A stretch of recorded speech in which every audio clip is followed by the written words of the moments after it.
I told you. Those sharks can kiss my ass!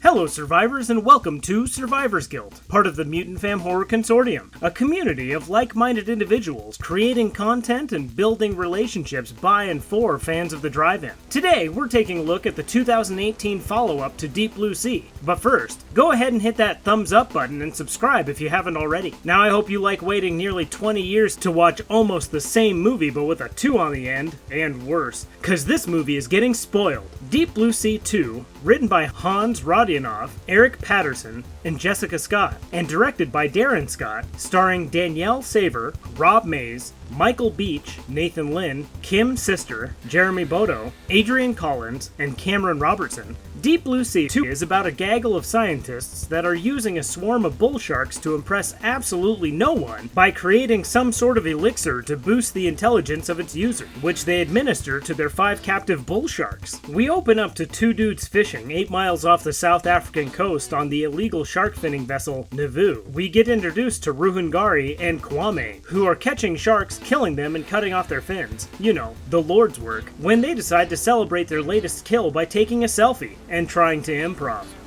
Oh, hey, my black. Happy. Attention all mariners, attention all mariners. Yeah, Kwame, happiness. When they get a transmission over the radio warning them to vacate the area. Kwame wants to call it a day, but the demon fish are biting, so Ruhengari wants to stay. But before long, something starts ramming their boat. That something turns out to be 5 synchronized bull sharks, and they ram the boat again, knocking the 2 friends into the deep blue sea.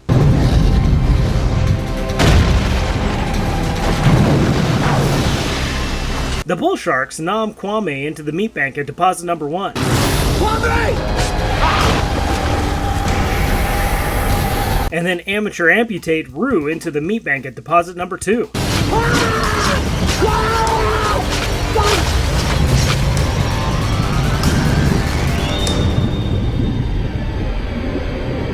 We are then introduced to Trent Slater, this sequel's shark wrangler, who has arrived a little bit late to the party. But while he is investigating the now manless vessel, the bull sharks turn their attention to him. But before they can make any deposits, Trent uses his dog clicker thing to wrangle them, and he leads them straight into some James Bond opening credits.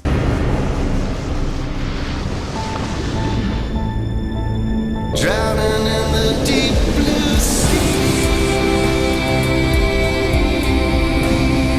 And as it turns out, Dr. Misty Calhoun is showing this footage to a gullible group of college students in an attempt to spread great white shark supremacist propaganda. You know the idea that great whites are these malicious killing machines roving the shorelines looking for some swimmer to chomp on is just pure fiction perpetuated by Hollywood. You know, anytime there is a human attack, it's just a case of mistaken identity. That's exactly what I would expect a great white shark supremacist to say. And sadly, they are being killed at an average rate of 100 million per year. That's a good start, but there must be more we can do. We learn that Dr. Calhoun works for 5 Oceans Institute, where she tries to inform the public about sharks, and we find out that out of all of the sharks in the world, she would never swim with bull sharks. Is there any type of shark you wouldn't swim with?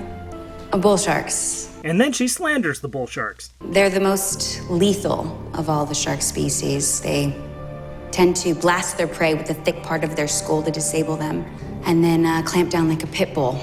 And their bite is 10 times that of a great white, so... We cut back over to Trent, who is leading the sharks back to the Achilleos complex, giving us our first taste of the quality this movie has to offer. We get introduced to Mike, who helps Trent tie up the boat. Trent lets Mike know that all 5 bull sharks escaped and that they need to shore up the fences. Cut back over to Dr. Calhoun, who is wrapping up her slander campaign when Craig Burns approaches her. He's a representative of Durant Pharmaceuticals and is approaching her on the behalf of Carl Durant, who's looking for a shark specialist to act as a consultant on a new project of his. Misty, who is suspicious of the lack of information Mr. Burns is giving her, is less suspicious after receiving a check for $50,000. That's yours, Dr. Calhoun, whether you decide to work with us or not. Call it a down payment. But should you choose to come on board, Mr. Durant is prepared to fully fund your work at the Five Oceans for the next 5 years. The old John Hammond switcheroo. Cut back over to the Achilleos. Do you remember when I said this? They enter this legit-looking OR. I'll explain what I mean much later. This is exactly what I was talking about. Spared all expense. We get introduced to Aaron, the tech guy, and get a reference to the first movie. What's the most important rule here? Don't piss into the wind, and don't pull on Superman's cape. Trent grills Aaron about how the sharks got out if the electrical grid is still working. Then how do you explain 5 sharks going for a goddamn choice swim? And then they find out their answer. What the hell? What is that? It's a tunnel under the cable.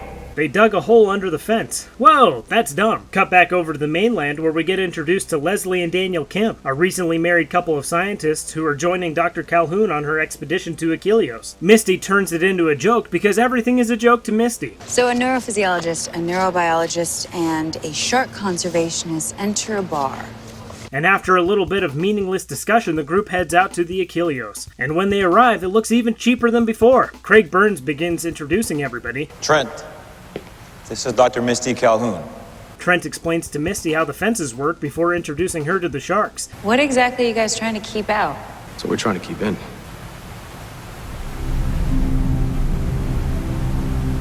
Those are bull sharks.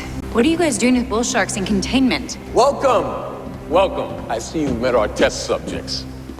How many do you have? Before Carl Durant pops in to pitch his idea to everyone. But before he can talk about his neat enterprise, Misty starts killing the vibe. 5, including Bella. I'm Carl Durant. You must be... Uninterested in small talk. You mind explaining to me what it is you're doing with... What is it you refer to them as? Your test subjects? Very important test subjects. You know, sharks aren't lab mice. Damn, lady, why are you so negative? Carl Durant explains that these sharks are special and that no one will get hurt out here. All the mansplaining in the world couldn't make her trust him, so he's going to demonstrate it to her that they can control the sharks. The group heads topside and Carl gives Aaron the floor to explain how they control the sharks. Well, the floor is yours, young man. Well, as Mr. Durant said, we have... Before giving him the water to show rather than tell. Misty jumps in to save him, and the sharks show up, just in time for Trent to show what that little dog clicker can do. Misty questions what she just experienced. You're conditioned training bull sharks. That's impossible. Impossible? Really? After what you just saw? And Durant tells them that he'll explain when they all dry off and reconvene in the wet lab. A little later, while Misty watches the sharks watch Carl while he trips.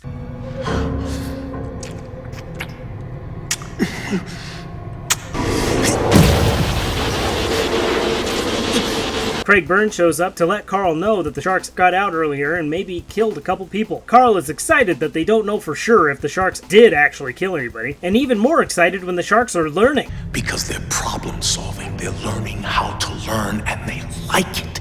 Carl explains that he's only keeping the sharks alive until he's done with his research, and then he'll put them down for good. He explains that they have trackers on them and that they'll always be able to find them, and once he's done with them, he'll dispose of them. And once my experiment is over, I will simply kill them. Unfortunately, this shark can't mind its own damn business and heard everything Carl said, and now it knows. And knowing is half the battle. G.I. Joe! We catch back up with the Kims, who are discussing the potential financial benefits of working with a psychopath. Daniel lets Leslie know that he's been secretly working with Carl for a while, and even given some of her research to him behind her back. Daniel mansplains the difference between sins of commission and sins of omission. So not lying, just leaving something out. The group meets back up in the wet lab, and Carl explains to them what he's been working on, which is a new smart drug that can increase native intelligence, and he's been using bull sharks to do it. They bring in Bella for some sort of demonstration of how they treat their sharks in a humane way. Carl explains that he believes that artificial intelligence will out-evolve humankind, and that the only way to keep it from happening will be to accelerate human evolution. Oh, and breed super sharks to aid us in our fight against the Terminators. Ill-mannered Misty continues her crusade of condescending contentions. So you're the savior of the entire human race. I think you've got a god complex. When I'm successful, we can all be gods. Or monsters. Meanwhile, while the blithering bastards bloviate, the sharks start their sabotage. We get introduced to Josh, who admits that Carl has started human trials with his new smart drug, those trials being on himself, of course. He also lets Misty know that Bella has had some side effects. Her eyesight has improved, and she seems to be able to communicate with the other bulls. You're kidding. Nope, I'm not. And as it turns out, the other sharks have learned how to drive boats.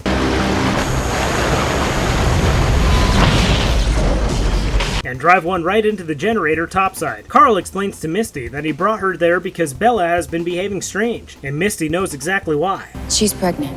And while Trent goes to check on what's happening on the surface, Misty continues her tirade against the host. You might be right. I should have seen this myself. Yeah, maybe you were too busy patting yourself on the back. And while the other sharks start ramming the complex, Josh props Bella's mouth open with a 2x4 to get a throat culture. But when it turns out that Bella is not asleep, they panic drop her back into the ocean.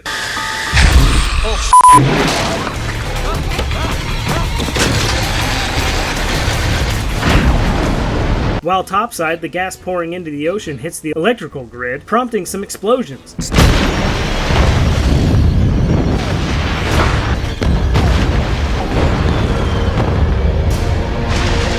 And while the group discovers that Bella is taking out the cameras, Craig Burns discovers that Achilleos has sprung a leak.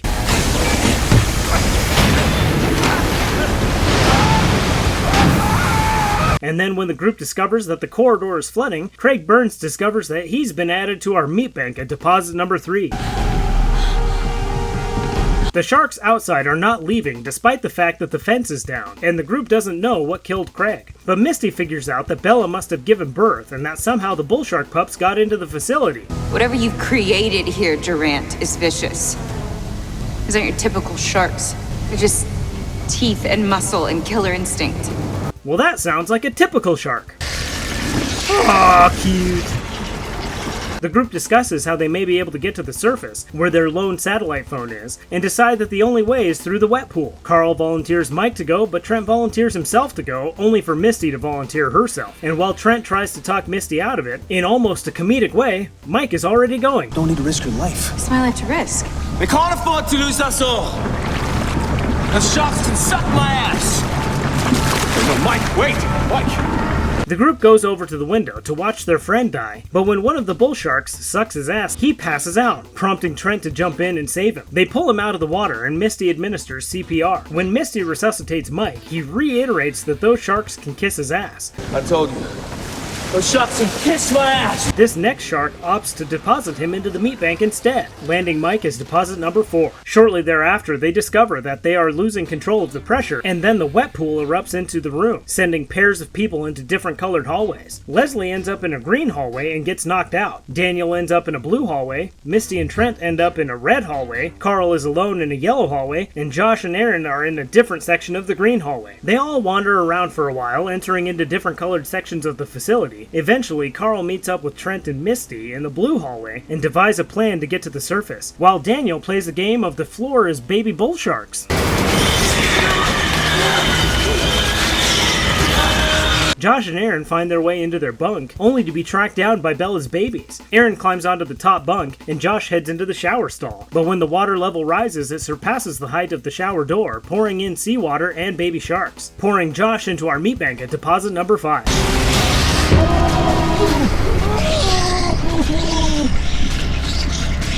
We cut back over to Trent, Misty, and Carl, who are working their way to the maintenance ladder when Misty gets distracted by the sound of Daniel's voice long enough for Carl to jam the door closed behind him. What are you doing? Effectively locking Misty and the rest of the survivors in the flooding facility. Trent doesn't approve, and he lets Carl know it, and then he lets Misty know to look for another way out. Try to look for another way out, but I'm coming back. And then he lets Carl know that man was the enemy all along. Let me tell you something, from what I've seen, man is the real threat. Man is the real problem. Cut over to Leslie, who finally wakes up from her head trauma-induced nap, and her and Daniel are reunited, well, aside from this pesky door dividing them, and then these pesky baby sharks dividing them from being in the same plane of existence.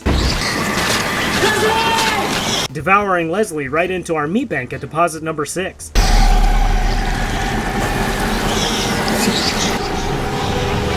Cut over to Misty, who has found a utility room and a blowtorch to help her get through that jammed door. Cut over to Trent and Carl, who have finished scaling the ladder and get to the surface and call for an evac. We catch back up with Josh and Daniel, who have run into each other, and Josh peps up Daniel, convincing him that he's got to live for Leslie. Leslie wouldn't want you to give up, huh? She wants you to keep fighting.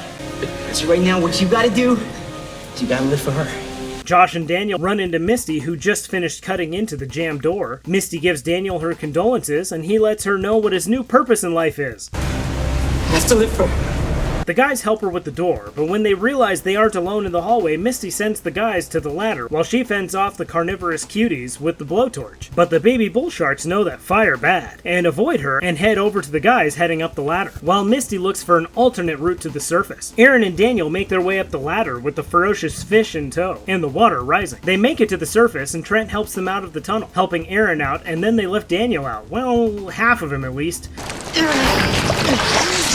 And just like that, Daniel gave up on his resolution. Damn, dude, did you even try? And Daniel's lack of commitment to live for Leslie lands him at deposit number 7 in our meat bank. He's gone.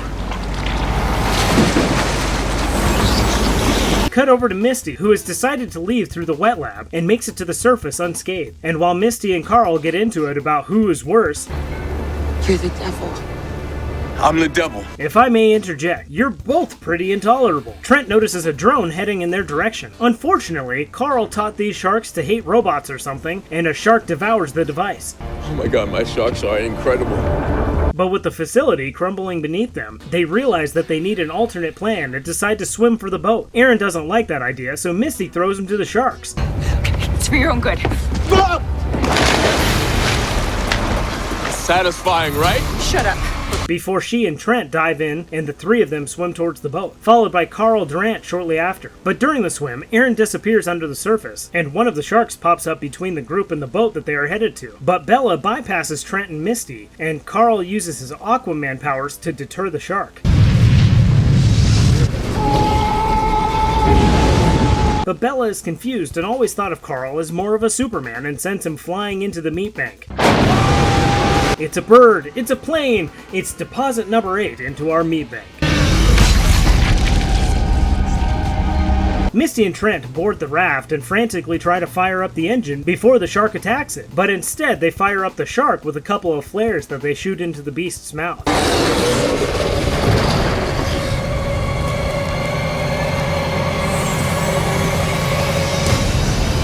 And then they discover why the boat wouldn't start. They were all out of Aaron, and when he surfaces, they pull him into the boat. But before they leave, Trent presses the kill switch on the facility, causing it to self-destruct.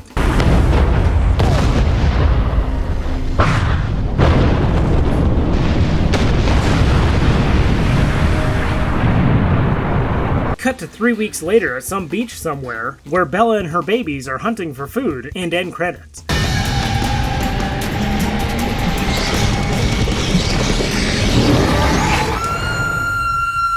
So now, to find out, what are your chances of suffering survivor's guilt? This is where we take a look at our main characters and the death that surrounds them to determine your chances of surviving this movie. Starting off our meat bank deposits, we've got the two friends of fishing, Kwame at number 1 and Rue at deposit number 2. We then get Craig Burns dissolving in at deposit number 3, Mike doing a little jig into deposit number 4, Josh pouring in at deposit number 5, Leslie ruining Daniel all the way into deposit number 6, Daniel failing to live for Leslie landing at deposit number 7, and Carl Durant supermaning his way into deposit number 8 into our meat bank. Now let's take a look at our survivors. We've got our great white shark premicist, Dr. Misty Calhoun, Trent Slater, our shark wrangler, and Aaron, our resident tech. That means that out of a total of 11 characters, only 3 survive, giving you a 27.3% chance of surviving this movie. Given those odds, how would these bull sharks keep you from living for Leslie? Let me know in the comments below. And if this is your first time on my channel, what's up? What are you wearing? What do you smell like? And if you liked this video, go ahead and subscribe so that you don't miss out on any of my future videos. And, as always guys, thanks, and don't die.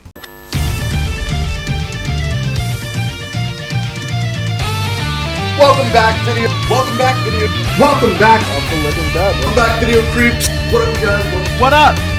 Welcome to my channel, Video Creep. Make sure you hit subscribe. This one's gonna be a hard one. No pun intended.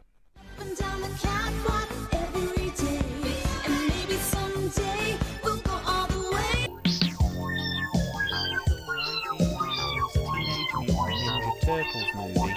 A sequel was all but inevitable, really.